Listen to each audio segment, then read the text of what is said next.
Hello everyone, this is my review of the TrinHelper 5-ton electric car jack. The jack feels solid and well built.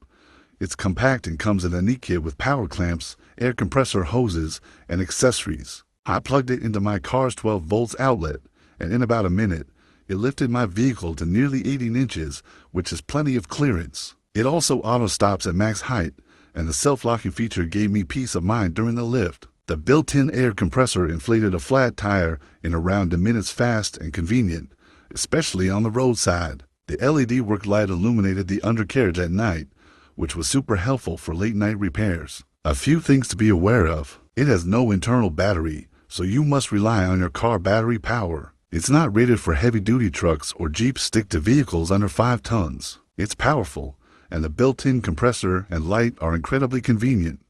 It also takes the grunt work out of jackups. Just check the connector and use it on appropriate vehicles. I highly recommend it, and I hope this review helps.